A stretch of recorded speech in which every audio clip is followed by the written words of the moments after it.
You kind of became the black sheep of the Tesla community about a week or so ago. Sure. I mean, first of all, I think the Warren is the black sheep of the Tesla community is overstated. There's a few people who are mad. What's up, everybody? Welcome back to the Tesla Geek Show. I am Anwar Beck. And I'm Eli, and on this week's episode, we are having on a very special guest. His name is Warren. He's a big part of the Tesla community. May have become the black sheep of the community recently, but we're going to get more into that here shortly.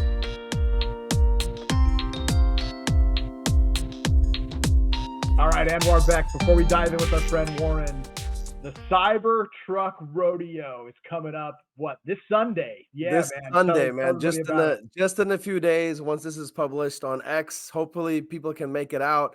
We've got Cybertruck owners coming all the way from Miami, from the Bay Area. So I think we've got pretty much the entire United States covered. I'm hoping to get 100 Cybertrucks out there. There's going to be live music, an amazing DJ with a live guitar playing along. It's going to be insane. Hopefully you guys can make it out. We'll put the link below if you guys want to register to come out, but all are welcome, not just Cybertruck owners. Come and race your Cybertruck on the racetrack at Domo and check out the light show.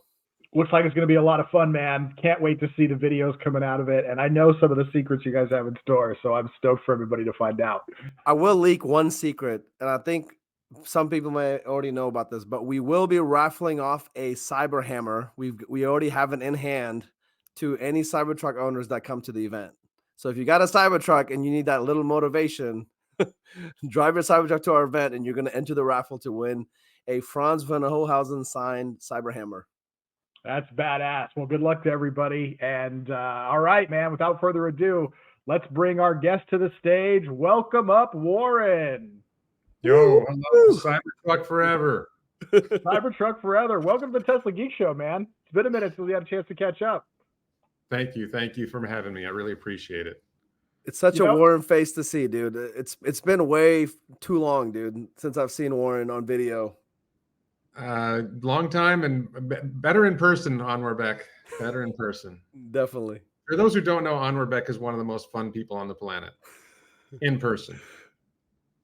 Eli and I have hosted a couple of Tesla after parties. The infamous Tesla. That's how Warren and all of us originally met, I believe. I think you and I met when I came to Austin, and we met at the Austin proper. We just hung out at the bar with a few other people, and you're just fun to be around, Anwar Beck. You have to live with it. I'm sorry. Thanks, dude. I could imagine worse things. In fact, you are probably dealing with a worse thing, and that is you kind of became the black sheep of the Tesla community about a week or so ago. Because you sold 20% of your shares and you gave a really great detail. I think you did like an hour and a half Twitter space explaining why. And rather than having me explain it for our viewers, kind of explain your thesis on what you see as the downside coming into this big shareholder vote, the shareholder meeting happening in 2 weeks. Sure. I mean, first of all, I think the Warren is the black sheep of the Tesla community is overstated. There's a few people who are mad, and that's just normal in any kind of community or any kind of movement. You have factions and jealousy and different personalities rise and fall. And if you look at any kind of community or movement as it grows, these things happen, and it's not a big deal. The simple answer is that we're heading towards a shareholder vote on June 13th. And initially my expectation was like very, very, very likely that Elon's compensation package would be approved by shareholders. Not much to worry about, move on. Was having conversations with a few different people, and I started to get the feel that, wait a minute, the probability of the shareholder vote being no isn't as small as I thought. And I, after, did a space with this person, did a space with that person. I'm talking about people who are very pro Tesla, very pro Elon. Their calculations were, maybe 20% chance of the shareholder vote going no. And for me, if the shareholder vote goes no, I think it comes off as a no confidence vote in Elon. I don't know how it would be interpreted any other way, not to mention a betrayal of Elon, because he did the work that earned him the compensation from the package already. And those of us who voted for it in 2018 expected it. There are some people I would basically call traitors or turncoats who all of a sudden changed their opinion about whether people should vote for it, like Fred from Electric. But if it's a no vote, I think that's a sign of a no, that may be interpreted as a no confidence vote. And it's, Elon wants control of the company. It's a sign that he's lost control of the company. And I think he might leave. I think there's a really, really strong chance on a no vote that Elon leaves. And I think if Elon leaves, the AI team is gone fast. The AI team will disappear in a heartbeat, less than a month, and 90% of the AI team is gone. And if the AI team is gone and Elon is gone, then Tesla very likely becomes a slightly better than ordinary car company, making a decent volume of electric vehicles at a decent margin, and they'll be making energy products. But the dream of Robotaxi and Optimus, I think, dies on June 13th if it's a no vote. And I think it's still unlikely. And I part of me want, and sorry, there's two sides to the story. One, there's some probability that the vote is no, and that Elon leaves, and then the AI team leaves, and you have this catastrophic scenario where I think Tesla becomes a $100 billion company instead of what's currently a $600 billion company, potentially a $5 trillion company. The dream of the $2 trillion, $5 trillion company is dead, in my mind, if that happens. And so there's massive downside to a no vote. If there's a yes vote, I think the stock might bump a little bit, although we've seen the stock go down on good news. But if there's a slight bump in the stock, okay, I buy back in on June 14th, and maybe I lose a few shares, but it's not a big deal. And so it was just sort of I'm an all-in investor, but I think I need to back off a little bit here because this is a really high risk. And I think a lot of people reacted saying, all of a sudden I'm anti-Tesla. It's like, no, I'm very pro-Tesla, but I'm very pro-Elon. And, I don't respect the Tesla team. It's like, no, I understand reality for AI engineers. They have huge demand for their talent. They're getting offers. They're getting poached. They can probably make more money working for another AI company. And if there's a no vote, it's a signal to the AI team that the shareholders do not support Elon's been pivoting Tesla to be an AI and robotics company instead of a car company. And it's kind of a signal from the shareholders, hey, no, we don't want you to be an AI and robotics company. Well, now if you're an AI and robotics engineer, maybe this isn't the place for you. And even if, a new CEO was appointed in 3 months or 4 months or whatever, who is pro AI and robotics, there's this period of uncertainty where you don't know what's the direction of this company going forward, but you've got offers for more money and equity and all these other things in these other AI companies or startups where you have confidence in the mission, you have confidence in what they're doing. So, that's an outsized risk, and there's minimal, if I buy back in on June 14th, I don't think I lose that much. So that's the calculation is high risk going into June 13th, not much cost to making the trade, and then ready to buy back in. And if it goes south and the vote is no, I'm probably selling everything. And dude, in the scenario that you're talking about, I don't think it's out of the realm of possibility. Number one, if this vote doesn't go in, is not a yes, it's a vote of no confidence for Elon leaving Tesla. I don't think that's out of the realm of possibility. And that's why, I don't know if you guys saw recently, XAI raised $6 billion. Elon literally has kind of like a shell company ready for all those AI engineers to just swap over. And Warren, I'm like you. I'm not 100%. I'm probably 90% Tesla. That 90% is going to sell Tesla and move to XAI or wherever Elon is. Yeah, no, I want to be clear. I don't think Elon takes the entire engineering team with him to XAI.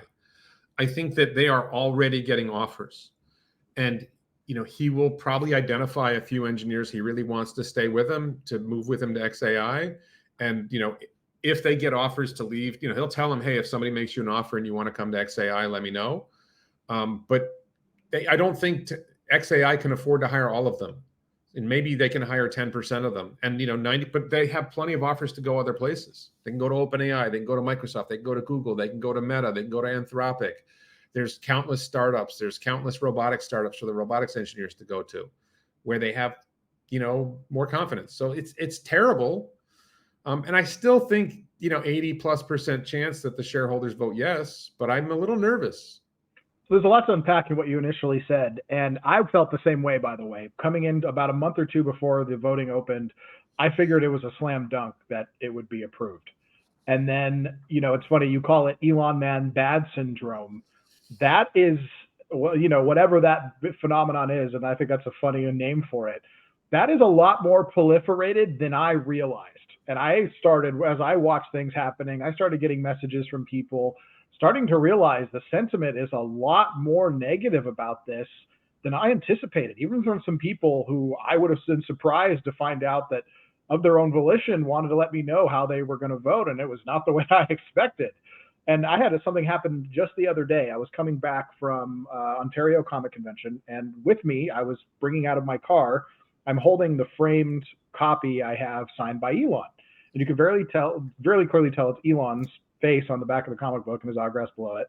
And this lady I live in a high-rise apartment building in downtown San Diego. And the lady asked me, "Oh, who is that?" I'm like, "Oh, that's Elon Musk." And as we're riding the elevator back up, she lets me know that she wants to go electric, but she's not going to buy a Tesla because even though it's not very much money, she isn't giving a dime to Elon. And I was like, holy crap, this is exactly what Warren was talking about. This Elon man bad syndrome is real. And by the way, we live somewhere that like in this building can buy any electric car they want. If they can afford to live here, they can buy any electric car. They should have already had an electric car. But she specifically went out of the way to tell me that she will be buying an electric car, but it will not be a Tesla because Elon man bad, effectively. And so how that's going to proliferate out to like all the other shareholders, if they're still shareholders, hopefully, I guess they all sold if they think Elon is that bad. But I got a feeling there's a lot of people holding that that believe in Tesla, like you highlighted, but maybe don't believe in Elon. Yeah, I think, Leo Kogwan Leo is a perfect example, right? He owns, I don't know, he runs like more than almost anyone else, and he's holding and he's voting no. I think that there are people who believe in Tesla, the mission, and they think it's the Elon man bad syndrome applied to shareholders. They believe in the company. They don't believe in Elon anymore. There's people saying that Elon's causing brand damage. I was just talking to Jeff Lutz today in a space, and Jeff said that there's something called the net promoter score, and Tesla has the highest net promoter score, which is people who own a car telling their friends, hey, you should buy this car, and Tesla leads in that category by a lot. I think Honda's reasonably close at number 2, but everybody else is far behind, and Honda's still 10 points behind. You look at brand loyalty, there was some measure that Tesla's like 20 points ahead of the next company, which is Lexus. That, are you going to buy the same car again in the future, or car from the same company again in the future? And Tesla's like 85% and Lexus is 66% or something like that. And everybody else is behind Lexus. So Tesla has extremely good brand loyalty, but there's a story that's been told. The story's been told by the lamestream media. The story's been told by the Fudsters. The story's been told by Tesla Q. The story's been told by Fred from Electrek and Earl, Frunk Puppy, whatever. All these people 2-3 times a day. Gary Black saying that Elon doesn't know what he's doing 2-3 times a day. All these people, Ross Gerbil, I call him, Ross Gerber. There's all these people who are constantly trashing Elon. And Gary Black has over 400,000 followers. And then you take the institutional investors. The institutional investors, they read the Wall Street Journal. They probably read the New York Times. They probably watch CNBC a lot. They may watch MSNBC, CNBC. People think educated people are less vulnerable to propaganda. Educated people are more vulnerable to propaganda because they consume more media. And so it's hard for us to get, I don't watch mainstream media. I don't listen to Gary Black because I think Gary Black is, a joke, right? I don't, I call him Barry Black is my nickname and I didn't coin that one. That was my friend Lincoln that came up with that. When you look at these voices, like what percentage of Gary Black's followers are invested in Tesla and believe him? Like I would guess that more than half of his followers are invested in Tesla and believe Gary's right, that Elon's making mistakes. And the same thing. How many people read Electrek? I don't know. But, I did a space with Fred from Electrek, and he's not making any sense to me. I did a space with Dan O'Dowd. He's not making any sense to me, and I'm trying to explore, and I'm not attacking them and calling them names. I'm trying to draw out, what's your story here? Can you explain what you mean here? And, they don't value, it's things like letting go of the supercharger team, or it's really the charging infrastructure team that people call the supercharger team. Was that a bad decision? Well, I'm not inside the company. I don't know exactly what the reasoning was. I don't know if Fred knows what the reasoning was. All the people who are angry about it, well, wait a minute. Maybe Elon had a good reason for that decision. and maybe he went into demon mode. If you read the biography, sometimes he does things that are really rash, and it's like you got to shake up the company. If you're not shaking things up, then Gwynne Shotwell talks about this. SpaceX, she tries to get the company steady and everybody's comfortable, and Elon keeps shaking it up and keeping everybody on the edge because you innovate more when you're on the edge.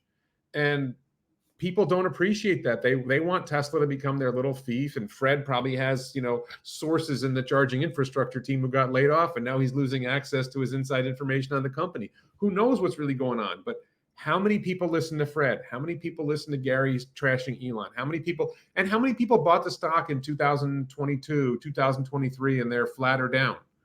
Right. Yeah. I bought it. And I think that's a big concern, right? People who bought in 2021, if they bought the wrong time in 21, 22 or 23, and they're down 50%, that's got to be a hard thing for them to stomach, right? A $50 billion payday that they didn't get a part of the gains. And that's kind of probably the part that's most unfortunate about this vote having to happen so many years later, that the goals were met, but because of a variety of factors, the stock has retracted down. And it's like tough spot. Go ahead, Ed Warbeck. And like from 2018 to 2022, in the last 4 years, if you bought in the last couple of years, you're either flat or negative, number one. But also a lot of what's happened with Twitter in the last few years.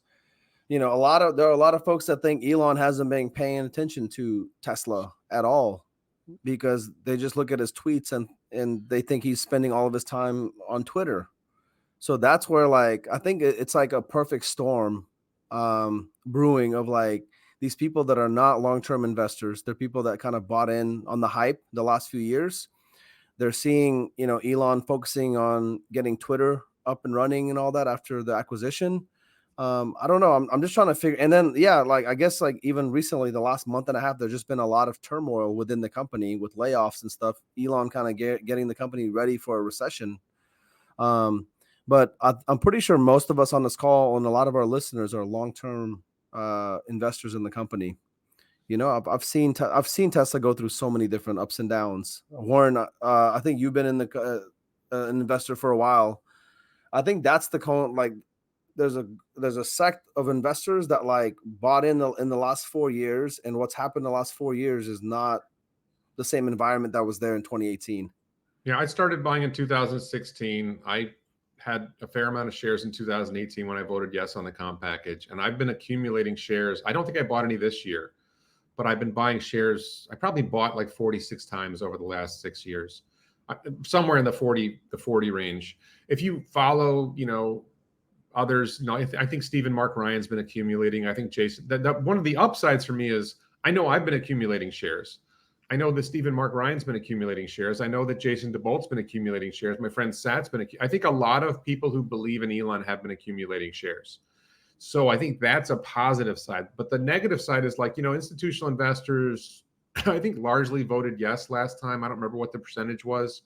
I think there's a real risk that the institutional investors largely vote no this time. And they're a smaller share, but they're there. And then there's also, when we're talking about Elon man bad syndrome, there's the political side where there have been voices in politics who've been demonizing Elon since, before the last election. And then during the campaign, the Democratic Party pretty much made Elon a target. Joe Biden doing a Chevy commercial during his campaign. I don't know if you guys have seen. He's driving around in a Corvette in a commercial talking about how Chevy's, make these great EVs. And then you have him doing the EV summit and not inviting Tesla to the EV summit. And they wouldn't mention his name. They wouldn't mention Tesla or SpaceX at the White House. There's been a campaign by the Democratic Party operatives, the mainstream media, their affiliates to attack. There was the New York City Comptroller's Fund announced they were voting no. They submitted some letter to shareholders encouraging them to vote no. They had 7 different funds that were with them. They're probably all small that voted no. I now expect that most state pension funds will vote no. The CalPERS will probably vote no. I'm guessing that the New York State Pension Fund, I would guess at least half the state pension funds, if not more, will vote no. Florida and Texas might vote yes. We'll see. But I don't know what the biggest ones are. But I think when I started counting the negative votes, I was all of a sudden, wait, these are starting to add up. And I don't know how big they are. And so I think that's an issue. So let's talk about another one, which is, and this is something that a lot of people these days tend to seem to forget, but Elon was talking about even back in 2014, 2016, 2018, that of his own accord, he would one day need to leave Tesla and go focus on SpaceX, because that's the only way that we're ever going to get to Mars. Like even during Model 3 ramp, he talked about, I can't stay here forever. I've got to put my focus eventually on SpaceX, because that's, that's his real life mission, to get humanity to Mars. So, the day will eventually come where Tesla is going to be a company without Elon. And not because Elon passed away, but because Elon's got to focus on other ventures. So that happens at some point in time. Hopefully it isn't now, and under circumstances like this. Like that would be kind of really unfortunate, I would think, for his legacy at Tesla, especially all that is considered being done. But let's assume that this somehow, goes his way and this vote passes. Obviously, this is just step one, right? Because he's got to get his old comp package before we can start negotiating for his new one. And that's a topic that's kind of been put on hold. But he did say he wants 25% control to continue building there. So we got to get past phase 2. Then he stays at the company. How long do we realistically think that's going to be for? And do we think we can get there? Can we clear these couple hurdles to make that happen? So I think I would just add, beyond SpaceX, I think Neuralink is becoming very important. And Neuralink is something that he's probably going to want to put more time into. XAI, I think he's probably not putting that much time into X anymore. Sure, he posts on X, every once in a while, but he did that before. I don't know if his posting frequency or his reply frequency is up from before he acquired. He was already one of the most active large users of Twitter before he acquired it. So I don't know that that's changed. But I think when you look at XAI is becoming very, very important. And I think he wants to put time into that. And Neuralink, like Boring Company, I think is fine. X itself, Twitter, the former Twitter, I think he's got the team in place. I think they're innovating. They're doing great things. I think that one is already kind of a well-oiled machine. Still needs some work, but I think he's going to need to devote time to SpaceX. He's going to need to devote time to Neuralink. He's going to need to devote time to XAI. And I would say, to some extent, Tesla's mission, accelerating the transition to sustainable energy, has been largely accomplished. There's more to do, but the Chinese EV makers are now kicking ass. I'm in Thailand. I see BYDs. I see Chang'an Motors has a couple of brands. I see a lot of EVs in Thailand, and it's growing fast. And I think that the transition to sustainable energy, and China is basically leading the way on solar and on EVs, and I don't think they're going to stop. And if Western governments are going to try to stop Chinese EVs from entering their countries, I guess that slows it down a little bit. But I don't know that Tesla really makes that much of a difference. And Tesla will continue to sell EVs wherever they can sell EVs.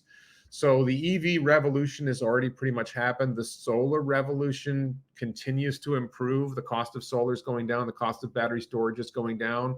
CATL and BYD are making megapack competitive solutions. So in terms of the mission, I think Tesla still accelerates it by a few years, but I think we're going to get there anyway if Elon leaves. So we're going to get there with or without Tesla. The mission will be accomplished. So, the mission to get to Mars is still an open question. And then, Neuralink, I don't think people appreciate how big Neuralink is. We were talking where were we? I was just talking, I think this was in a space earlier, and it hit me while we were talking, how long until a Neuralink patient is able to drive a Tesla? If you watch Modded Quad, Nolan Arbaugh, if you watch him, he's shown videos of himself driving video games. Well, why wouldn't he be able to drive a Tesla then? Yep.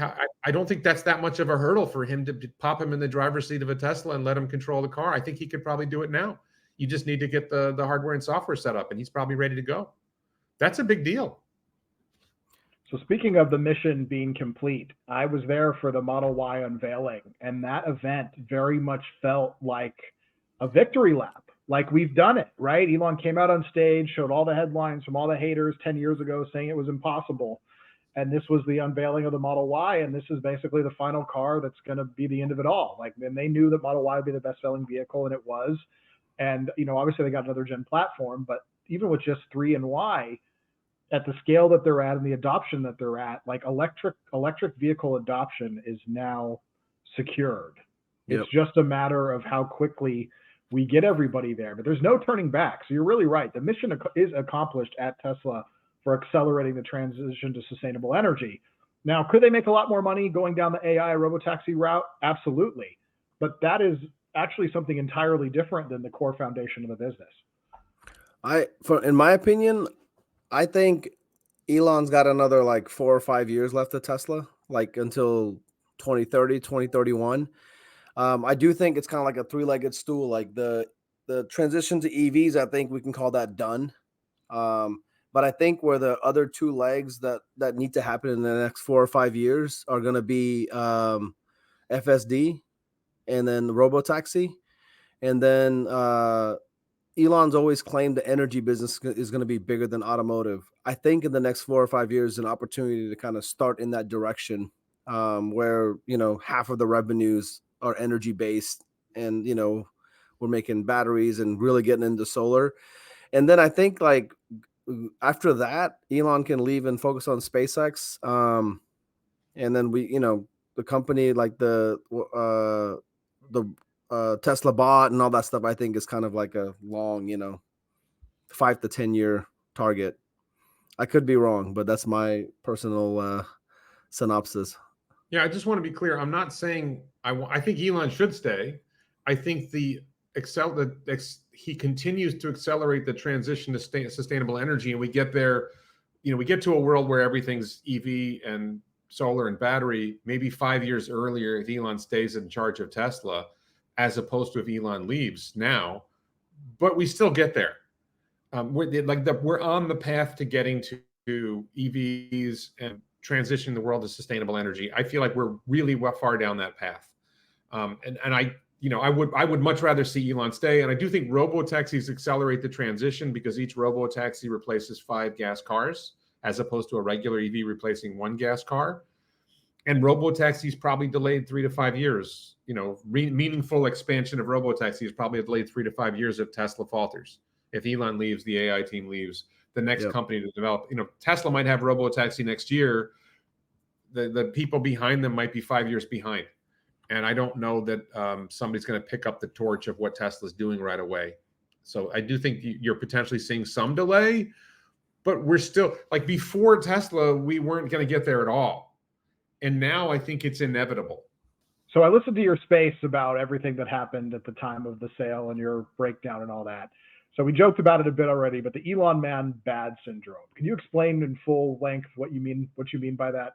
Sure. Elon man bad syndrome is a lot of people have been, it's a play on Trump derangement syndrome. People just keep saying Trump is bad and Trump is bad and Orange Hitler. And if you just keep demonizing someone long enough, and to be fair, Trump will, label somebody like Little Marco or something like that. If you keep tagging people with labels and tagging people with negatives, it builds up their negatives in the eyes of a certain part of the population. So the thing that bothers me about it is the extent to which people, including people in the Tesla community, minimize the value that Elon brings. And I posted a video recently. There was a podcast called Hysteria Podcast. It's these 2 Democrat, I think one of them worked for Obama, and one of them is like arguably a comedian, although not funny. And they made this video where they were trashing Elon. And it's like a total disregard for the value he brings. The ability to be efficient with capital expenditures, his understanding of engineering. That there's so many people that say Elon's not an engineer. It's like, well, ask Tom Mueller. Tom Mueller's the guy who was with SpaceX for 18 years and he developed the rocket engines. Like, no, Elon's an engineer. Ask John Carmack, the founder of id Games, Doom. No, Elon's an engineer.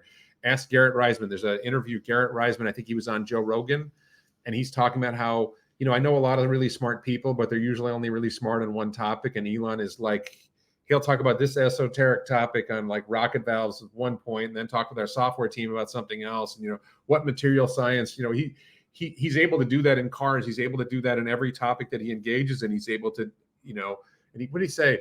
His considerable intellect, he's saying, and Garrett Reisman is a NASA astronaut, PhD, great engineer. And then you've got Jim Keller. Jim Keller is the chip designer, worked for AMD and Apple and designed, I think, Hardware 3 and maybe contributed a little bit to Dojo. I'm not sure, but he worked on chips for Tesla. And he's raving about how good Elon is at engineering and understanding the physics and first principles thinking. And people are how constrained. And Elon's like, they're like, well, this is the way we did things. If we tweak it a little bit, we can do better. And Elon's like, no. What do you want? Let's start over and let's see how can we do this better. Elon's ability to go in that depth is something that all these people, Gwynne Shotwell talking about what a great boss he is and how he manages the company. Andre Karpathy talking about how well he, what's unique about how Elon runs a company. And so many people ignore those messages from people who've actually worked with Elon, worked for Elon, saying, wow, he's amazing. All these critics like, did you read the biography? Did you read the book Liftoff by Eric Berger? Did you watch the Inspiration 4 documentary? Did you read the Wait But Why series about Elon? There's so many people who have opinions about Elon that are completely uneducated opinions. They're one-sided. They've heard people say negative things about him, and they've never bothered to do their research. It's like, well, why don't you read the biography? Why don't you read the Wait But Why series on Elon?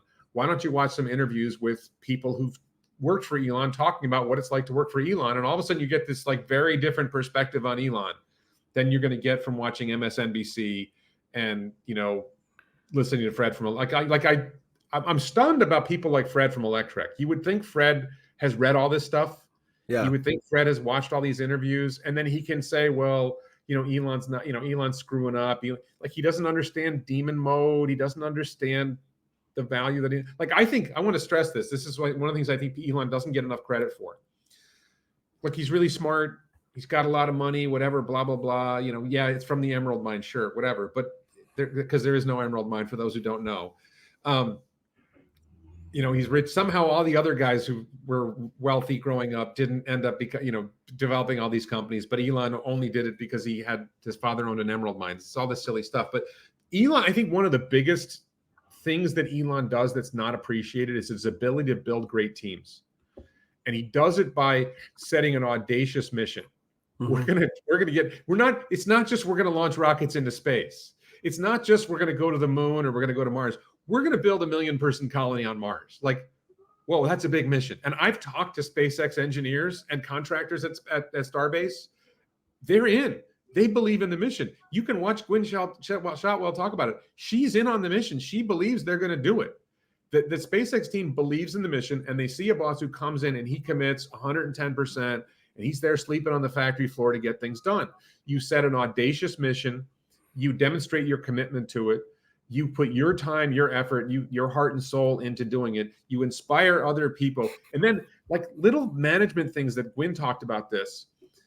She views her job as a manager to find out what's getting in the way of the engineers getting cool stuff done. What paperwork is bothering you? How can I get this paperwork off your table? And that makes it a great environment. Engineers don't want to do paperwork. They don't want to do DEI training. They want to engineer. They want to make cool stuff. And if you work for Elon, you've got a company that's committed to getting all that crap out of the way so you can focus on doing great things. Mm-hmm. And his ability to lead in that way and build great teams is something that I think is unparalleled. I don't think I've ever seen anybody with that kind of ability to do that kind of stuff on such a, think about it. They did the first legit brain implant out of nothing. 2016, they started. It's 2024. The guy's already got the brain implant. How did you assemble that team? How did you get that team to solve all those problems in such a short time to be able to get to this point? It's amazing. And I don't think he's appreciated for that. So the Elon man-band syndrome is a rejection of all the good things that you could find out about Elon if you bothered to do your research. Yeah. But the whole point of propaganda is to obscure all of that. And it's shocking to me, exactly what Warren said, the surface level knowledge that people have about Tesla and Elon and the fervor with which they hate the man. I have had multiple occasions where one time in passing, I met the lady from $1 Million Listing LA, Tracy Tudor. She's from LA. In my head, I'm thinking Democrat, and I bring up Tesla or Elon. I'm pretty sure she knows nothing about anything what Warren's talking about, but the level, she said the same thing that I've heard so many times. I will never buy a Tesla because of Elon. And I sat there kind of quietly, but I could tell she doesn't understand anything about any detail of what Elon has done, right? But the level of hate where she's I'm never going to buy this car and whatever, it really shocks me sometimes when I meet people that don't understand, but still are so passionate in hating Elon. Maybe it's the like anti-billionaire movement type thing. Like they just don't like as soon as you're the richest man in the world, you have a target on your back. I would say that there has been a stream of negative propaganda against Elon. It started with Tesla Q. It came from, if you go follow Jack Rickard, the late Jack Rickard, he talked about, big oil has an incentive in slowing the transition to sustainable energy. If they can slow it by a year, they make like an extra $1 trillion or $2 trillion. I'm talking about the collective, the Saudis and the collective transition by the whole big oil industry. Yeah. Right. The big oil, big auto, whatever, there's all these companies that profit on polluting our atmosphere. And you can, whether it's CO2 or sulfur dioxide or whatever, you can pick your pollutant. They profit off of that, and they they're going to make a lot of money by doing it. So is it that? And then I think it was before it really started in the 2020 presidential campaign, where it really started to amp up from the Democratic Party. And then when he acquired X, it just went next level. Yeah, exponential growth. Yeah. And so you just he's been demonized. And so if you are someone like, I don't read the New York Times. I don't watch MSNBC. I don't watch CNN. I don't watch Fox News. And on the Republican side, there's people have been demonizing electric vehicles for even Trump demonizes electric vehicles from time to time. And, you just get this steady stream of EVs catch fire. And you're like, we know the facts that gas vehicles are 11 times more likely to catch fire than an EV, but you just keep pounding it away. And there is a level of effort required, right, to actually learn the truth. And people aren't interested in putting that effort in. And so the people who run propaganda take advantage of that, and they actually discourage you from trying to learn more. Like, well, I don't want to read about this guy. It's bad. I think educated people, I've never read it. So to be fair, educated people should probably read Mein Kampf, right? Hitler's treatise. I did read in high school, I did read some, Marxist and Leninist writings for a class. I do think it's important to understand how the enemy thinks. And if you are anti-Elon, I talked to a friend of mine, he's like criticizing Elon. I was like, listen, you're an educated guy. Why don't you do some homework? Why don't you read the biography and get back to me? It doesn't cost that much. Read the biography. You got money. Take some time, read it took me 2 days to read the biography. Read it, then get back to me. Then tell me, what you know about Elon. But so many people have formed those opinions. It's really hard. What is that line? Is it Mark Twain? I don't know if it's Mark Twain. Is it the line, "Don't confuse me with the facts, my mind is already made up"? No, it's harder to persuade. It's easier to fool somebody than to persuade them they've been fooled. Yes. Might be. Yeah, and so people have bought into the story that Elon is bad, and then if you say, "Hey, why don't you read this article?" "Oh, that's about Elon. I don't want to read that." Well, no, but you know me, you like me, you think I'm intelligent. Like we have a disagreement. I'm offering you an opportunity to read something that might change your opinion, and don't you want to be less wrong? But people don't want to be less wrong. People want to be told that they're, and we face this problem, right? This is why I did a space with Fred. This is why I did a space with Dan O'Dowd. I want somebody to tell me why I'm wrong. Yeah. Because I'm investing a lot of money in this company. And if I'm wrong, I want to know that so I can get out. But Dan O'Dowd persuaded me. Like, I don't know if you saw my space with Dan O'Dowd, but it was really interesting when I dug into it. I tried to open up with let's establish some common ground. Hey, we've both been driving for a long time. I'm 58, he's in his 70s. We've been driving for 40, 50 years. We have that commonality. We understand driving safety. And then I took it to the next step and I said, one of the things that really helps you understand something better is when you teach someone else to do it. And I taught my kids to drive, and I learned something about driving from teaching my kids to drive. And really, I learned something about FSD from teaching my kids to drive. And I asked him, did you teach your kids to drive? I was like, no, I didn't teach my kids to drive. I'm like, well, how did your kids learn to drive? I don't really know. I'm like, what? And I'm trying to establish that common ground, because there's a point here, which is, if you know how teenagers drive, if you teach a teenager to drive, they don't drive very well. Yep. And we let teenagers drive with supervision, but the supervisor is sitting in the passenger seat, has no access to the pedals and limited access to the wheel. Yep. Right. So when you're supervising FSD, you're sitting in the driver's seat. You can hit the brakes anytime. You can take over the steering wheel anytime. So if we're going to let 15-year-olds drive a car with limited, much less supervision, then why wouldn't we let FSD drive a car? And the fact that, and I was trying to get an understanding from him, like, we let humans learn to drive on the public roads, right? Why don't we make humans drive? If you want FSD to learn in simulation, why don't we make teenagers drive in simulation for 50, 60 hours before they can get on the road? Why don't we apply the same logic to teenagers? And he's just not having it. He's not open to that. It's not possible for him to be wrong. And I'm waiting for him to show me why I'm wrong. And I'm asking Fred to show me why I'm wrong. And I'm, the thing is, like, maybe I'm missing something. Maybe I'm closing myself off to something, but they're not reaching me. And I feel like I'm trying, and I don't think they're trying. They're not trying to be less wrong. Yeah. That's it. For those who don't know, be less wrong is an Elon line. We're always wrong. We should strive to be less wrong. Yes. Yeah, I mean, that's basically physics, right? We're always just improving our understanding and our ability to shape the universe. Go ahead, Anwar, back, and then we'll get to final thoughts. Yeah, so what's crazy to me is this whole discussion, and I used to be in the oil and gas industry. I'll just put that disclaimer out there. I was in the belly of the beast, and a lot of what these guys are talking about is facts, 100%. But this big oil against Tesla and the EV movement and against Elon is something that's seems like it should be something straight out of the comic books, right, Eli? We made a comic book episode about it. Big Oil Strikes Back. There's an entire scene where Big Oil real life. sits around the table with these auto manufacturers, and they come up with strategies to delay the adoption as long as they can. Gentlemen, we have gathered once again to plan the next quarter century.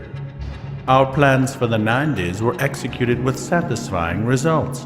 We managed to kill the electric car in its cradle. But these last 10 years, the resistance has grown stronger. Internet has weakened our control over the media. Certain governments have betrayed us.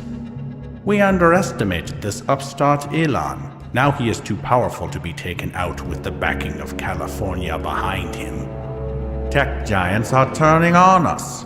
But we still possess the most vital tools of societal control: energy, the mainstream media, and war. The threat of EVs has grown too strong. The public is becoming aware. It could threaten our very existence. They must be destroyed. Motorsports is less popular because of internet. Dieselgate has exposed too much. We need more mind control. Mankind has developed a resistance to the addictiveness of the benzene fuel additives and diesel fumes. They don't spend time at the gas station anymore. We must buy time. Lure the public to believe that the EVs are bad. Lull them back to sleep.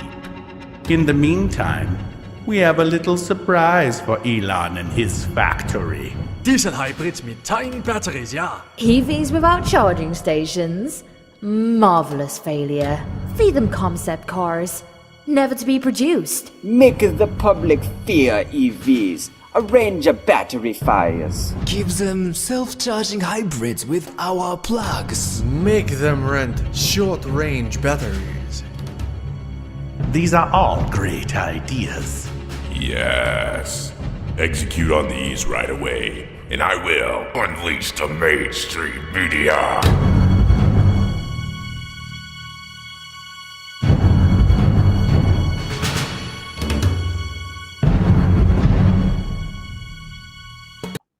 But it's real.